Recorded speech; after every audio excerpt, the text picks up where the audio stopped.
Carlos Nelson with Cascade Media Group, and today we have one of our past guests on, General Arnold Gordon-Bray. How you doing this afternoon, General? I'm doing very well. Thank you very much. Appreciate you reaching out to me, and it's good to be back talking to folks in the Kansas City area. Want to talk to you a little bit about the state of America right now. How you see it? You know, that's a huge question. But the reality is first of all, you know me, I'm optimistic. I think we are part of a vision, and I think we are part of a process. America is a dream.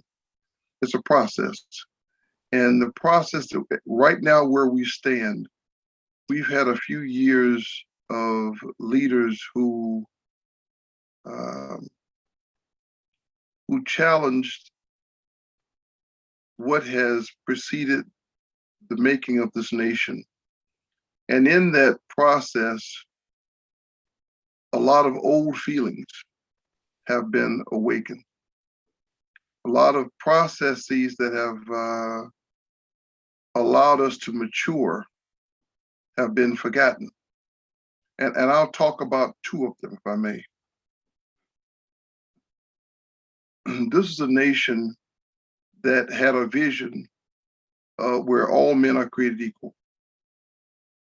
That was unprecedented in truth, especially after the idea of chattel slavery started to exist, because the world became split between the hue of a person's skin was allowed to distinguish who they were, especially in the world that was being made under the British colony. Lighter skin was allowed to be perceived as better. The wars that we fought started to show that kind of division. And as more people got smarter about recognizing that the vision of this nation was right, some people rejected it. We fought a war in this nation that was principally around the idea that slavery was inhumane. But if you look at the 400 years it took to make people to start to see themselves as less than, that same process was being made so that others would feel they were better than. And so when all of the amendments to our Constitution, the Civil Rights Act that were being enforced by law took place, some people's families didn't buy into that. Some people didn't buy into that. And this is literally those who are being repressed and those who are oppressing. So when all of a sudden you let these feelings out of the hat, you start to see them act out. You see kids letting those feelings show up. I mean, the folks that use the N-word, they don't realize they're not letting go of that past. Because, you know, I don't know about you, but I don't use the N-word. Doesn't come out my mouth. Don't let folks use it, because when I was coming up, I mean, like one folks, like Richard Pryor said, my knife would open up by itself. For me, it would make me feel some type of way. And even though it's folks in music have bought it, it's a different era. Well, now in the past few years, you got other folks who are still trying to elevate those emotions. So that part is now being expressed in different ways. It's manifesting itself with a young man who believes he's being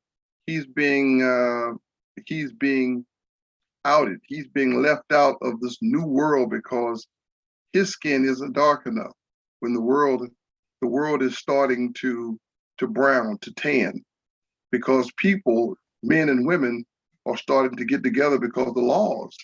You got to keep it in mind, up until 1972, it was illegal in Virginia for a person of color to marry someone who wasn't. If you look at the NBA basketball players right now, you're definitely seeing the blending of America played on screen. So then you go to the second part.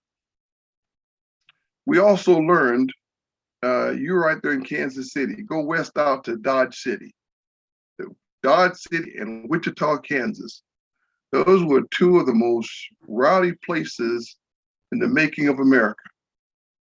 And the reason why is because, one, everybody had a gun. Everybody had a gun. And it was because people believed that, one, I need to have it for protection. And that's a legitimate concern, personal protection.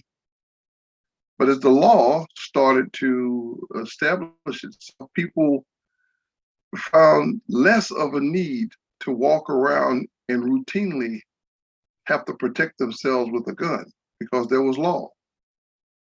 Folks will reference that Second Amendment. The Second Amendment was part of a constitutional amendment because the Congress was told that they would have the power to declare war and they'd have the power to be able to prosecute war, and they were given that responsibility. So they said, wait a minute, let's fix this a little bit. Let's tell everybody until we can get an army, till we can raise an army, let's do this. Let's tell everybody that they can maintain an army until we can get together and have an organized militia, because we got time. And we'll keep a navy, we'll maintain a navy just to protect our shores.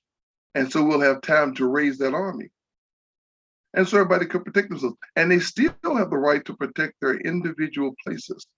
Well, that was 1787. Since then, and by the way, at that time, there was only about 170 active duty Army soldiers at that time. 700, there was roughly 700,000 reservists that were across the country. But that's all you had, about 170. There was no Marine Corps and nothing else. And of course, nobody could fly. So they still toss those ideas out and they keep talking about it, but those are people who, and Steve Kerr said it best this morning. He says, we've got to get leaders who are willing to stand up and talk about it, because that's what you offer. So the state of America, I think the state of America it's going to be okay, but we got some heavy bumps to go across. And if you add the external influences of people like Putin and others who are trying to keep us disrupted, people who are being allowed to invade our space because they don't like it. What we represent is something that's very special. Dr. Martin Luther King Jr. said it best. We are the world's great experiment. You know, and to put that in context, like I said, think about this. France, all the other major powers of the country, France, the UK, Germany, all of them used to speak the same, they spoke the same language, they practiced the same basic faiths, and they were relatively homogeneous, and they all looked alike. We have done something very special here. What we are doing is very special here. And everybody in the world is looking up to us because of it, except us sometimes, because we don't look at how far we came. We're one of the few democracies, in fact, one of the few governments that have survived this long. You hear people every now and then point to places like Germany. They've only been a country since 1864, and we've seen what happened to them since then. The UK is a monarchy. They've gone through significant transitions of trying to wean themselves of this idea that there are people born to God, born by God, told to lead by God. You know, one of the greatest things I pulled out of a book called 1776 was the writings of Cornwallis when he was attacking America. He said, why are the Americans fighting us? Don't they realize they're fighting God, de facto, through George? We're different, we're special. So I'm not worried about America writ large. I am concerned about people who have not made the commitment to who we're supposed to be. I'm worried about people, my people, who don't take ownership of the space that they have for others. In other words, you know, I tell everybody, if someone met you and you told them that you knew me, I would feel pretty comfortable coming behind you. And I would hope vice versa. But right now, there's a selfishness amongst us where we don't think that I have to I've got to watch myself because you're coming behind me. That's us. And it's worse outside of us. You know, some of the other minority groups, you know, we always talk about how the Jewish population, how that's a close-knit grouping of people. We talk about other minorities and how they cluster. Well, they cluster because there's ownership. And sometimes we cluster, but we don't have the other part, which is ownership, which is, by the way, an antithesis of who we used to be, because we were tribal too. The difference is that you had to kind of know your tribe. But in this country, it's very different. I don't know if that's too much or what, but I hope it gives you, first of all, I'm optimistic, I'm cautious, but I think the way forward is the one that we have to be unified in our discussions, and we have to also be authentic. I would concur to a degree that what I feel you said, that we can't see the forest for the trees a lot of times. We've come a long way, and because we're right up on the situation, we really can't gauge. You've always been positive. You see the glass half full. I'm one that sees the glass most of the time half empty, but you need both parts to make things work. Let's talk about where you're at in your career and your life. And off camera, we talked about what you were doing with the HBCUs. Let's talk a little bit about that. Well, there are about 15 or 16 different things that I actually do since I've retired, but they're collectively about the same thing. You know, I'm pretty consistent. I have a faith in the nation. I have a faith in what we got to do, but at the same time, I realize it doesn't happen by magic.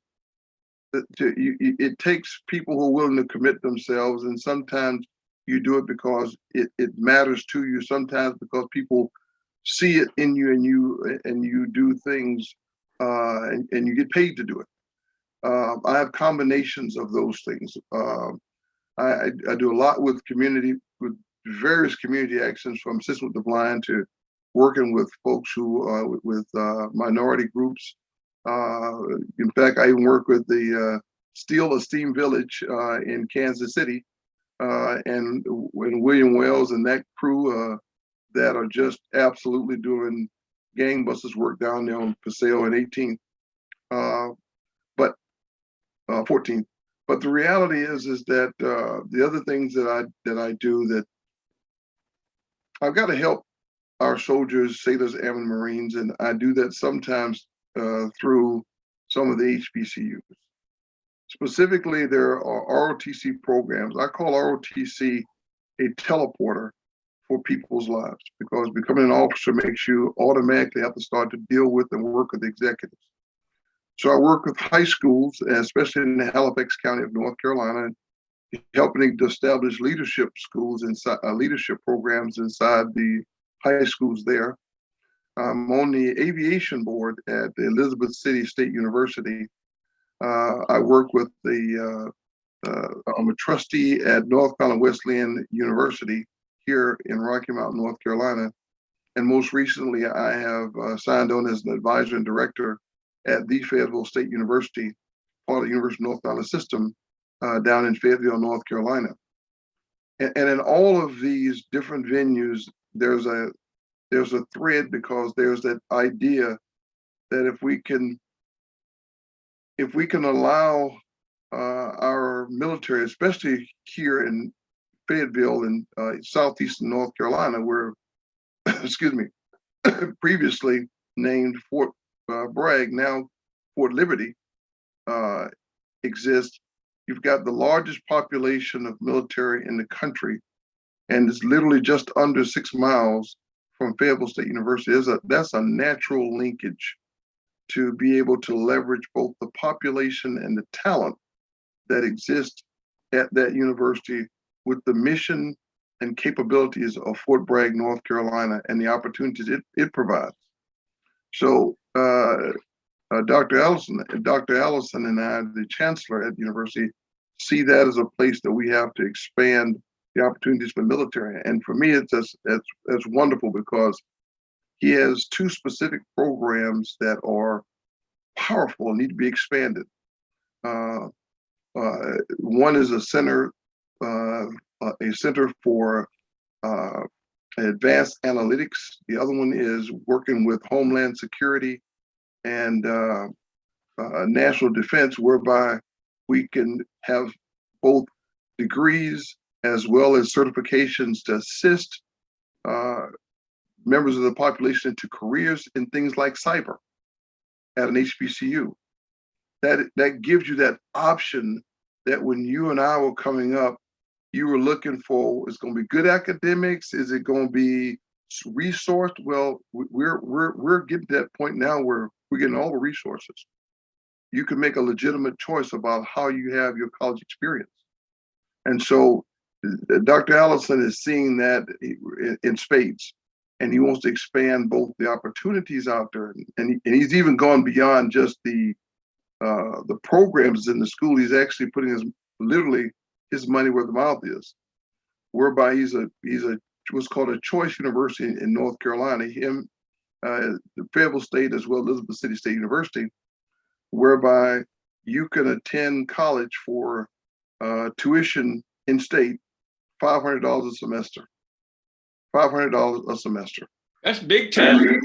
And if you are active duty military, you, your spouse, and your children can attend the Fayetteville State University for free. I'm gonna say that one more time. If you are active duty, a spouse, or a dependent child, you can go to college for free tuition. And some folks will say, well, that'll demean that. No, it doesn't demean anything. As a matter of fact, it does what you and I couldn't do. We can take those spring breaks. We can go do those other things that make college, the full experience is supposed to be. So you can do that. Then you got Elizabeth City State University, which is, I'm on the aviation board there, and they've got the only aviation program Eastern North Carolina, very similar to my alma mater at Central Missouri State University, whereby you got an aviation program, whereby if you complete the program, you get automatically accepted into one of the different major airlines, American Airlines and or Delta Airlines. These are programs that allow you to enter into college, and you can start thinking immediately about both adventure and a long-term career. Because college is supposed to prepare those things. Well, that's what they're doing, and they're doing it in spades. All right, I want to switch gears real quick because time is running. How do you feel the state of the Black community in the city that you're in? When I'm doing these interviews, I feel whatever's going on in most cities is going on in all of our Black communities. So, you have a little different. How do you see that from an economic, educational, and opportunity standpoint? Second part of that question, because this has, as far as I'm concerned, the solution.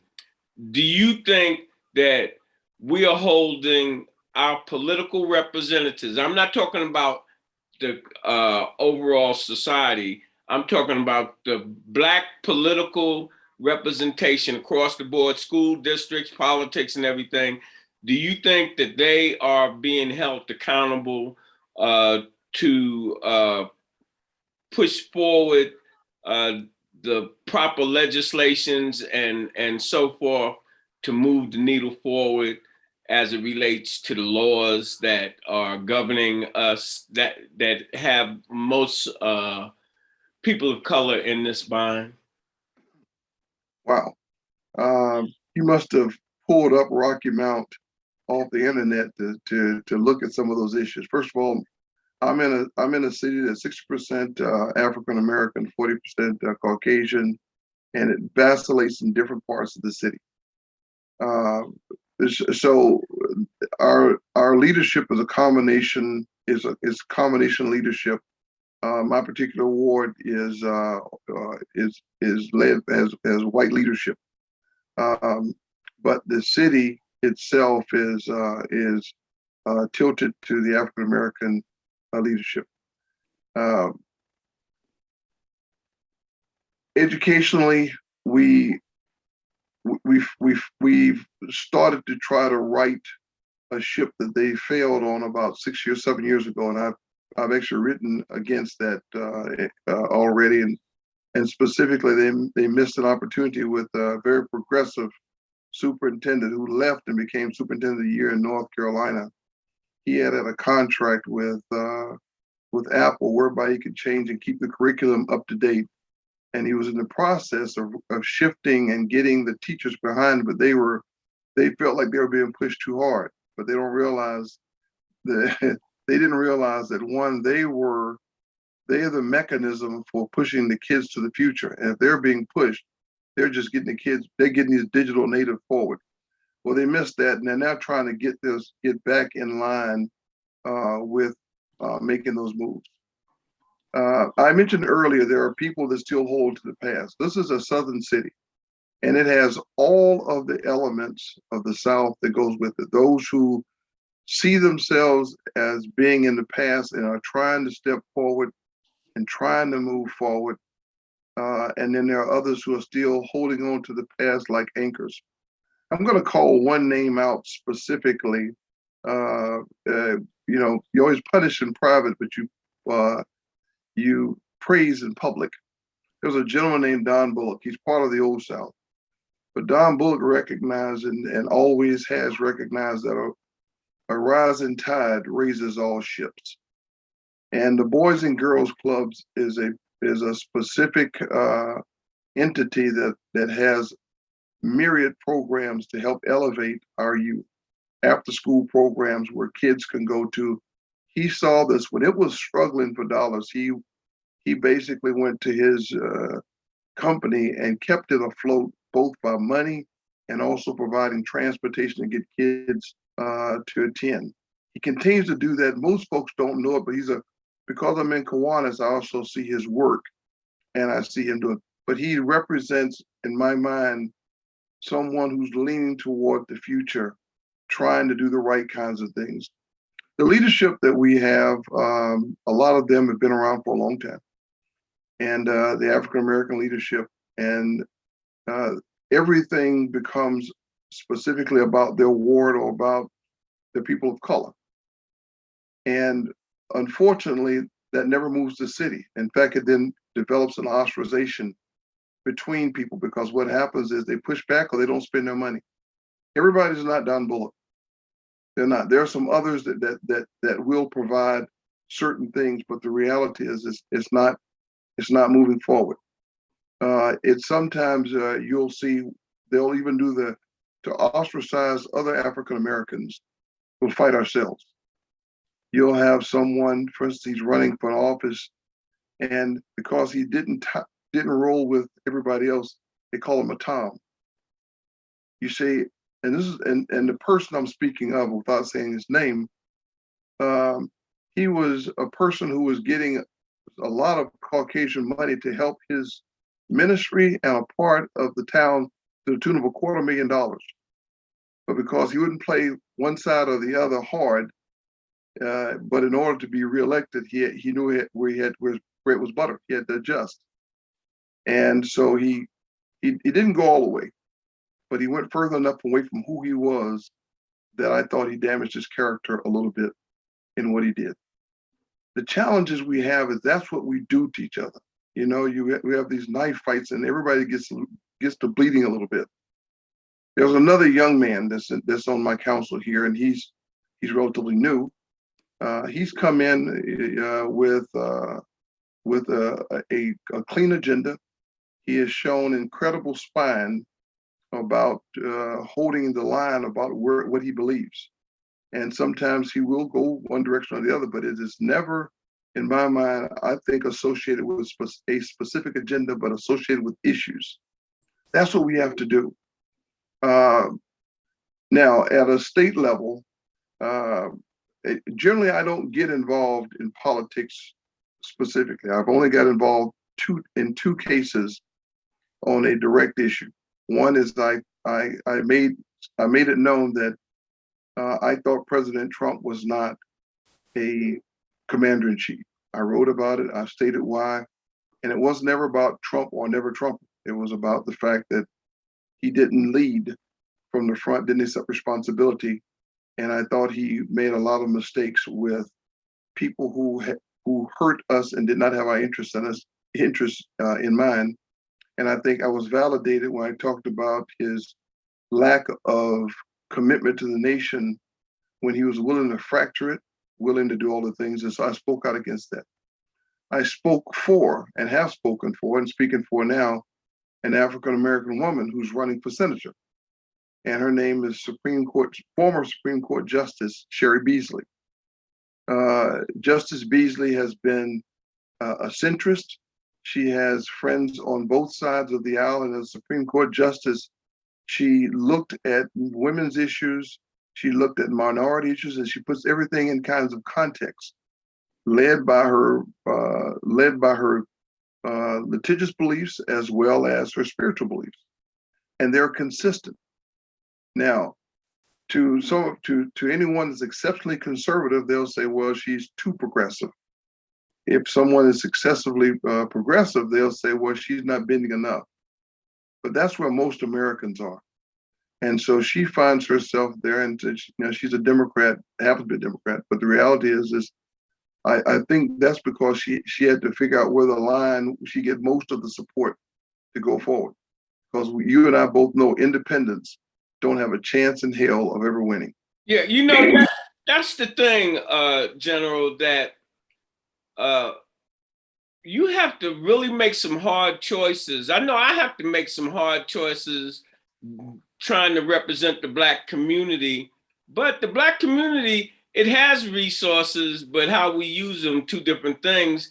And you really have to pivot to the majority community if you want to get financial support and get support. So it's real, especially a high-strung person like me, that you have to learn how my boy Jimmy Watts say, not to pop your umbrella, and halfway not to bite the hand that might not be feeding you all the way, but that are working with you. And what I've taken out of your conversation, the gentleman that is helping with the Boys and Girls Club, he might not have been singing that same tune years ago, but he sees the necessity that we're one community, one nation, and reaching across to do what they can do. Yeah, I think, and I think legitimately, he was a person that was raised at a time when, you think you see the world a certain way, but all of a sudden you realize, wait a minute, maybe everything I was doing wasn't right. In fact, that's almost a quote of his, but again, private conversations you don't expose, but basically it was an element of conversation that said, okay, but I know what I've got to do. And again, it predates me. His work. So in closing, what would you have to say to our audience? Yeah. I think I've said it actually in here. The first thing is that one, we've got to be authentic to who we are. And it doesn't matter whether you talk to me on the street or like you and I were talking back door. I'm going to be the same person. Okay. The one thing a liar can't have is a bad memory. And so I hope I'm authentic in what I've said here and what someone would say, well, this is what he would say back to us back home. Because I also know electrons go all over. I appreciate you. Thank you. I appreciate what you just said. I had a conversation last night about that. And they were asking me, why do I say this and say that? I say, because I'm 70, and if I get the lying, I can't remember what the lie is. And, you got to be authentic. And if I'm learning some things are better unsaid. So if you feel that you can't really be authentic, just don't say nothing. And I've had to learn that the hard way.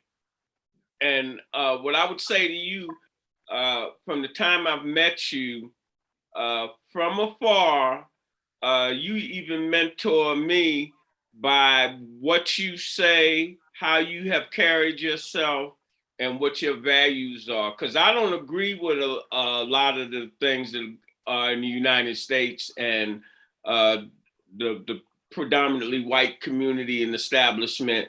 But without people like you serving in the armed forces and our local police and what have you, then you don't have Blacks and people that look like us to even try to pierce and start that conversation of diversity. So one team, one fight. You a jock, you know how that works. Yeah, right. That's right. One team, one fight. I always pull this up when I'm talking race. I'm like, if you've ever been in the service, but I haven't been in the service, but my family, you've ever been in the service, especially in a tight situation. There's no color or none of that. It's about, and it's not even about nation. It's about I'm fighting for you right next to me. And that's how sports are. As you say, I'm a jock. It's about my team, my players, my family. And race has no place in that conversation. If you ever want to remember this, just our kind of us, our group of folks about our age. You play hockey? Nope, but I'm a Rangers fan and an Island fan. You remember how you felt in 1980 when we played the Russians? Oh yeah.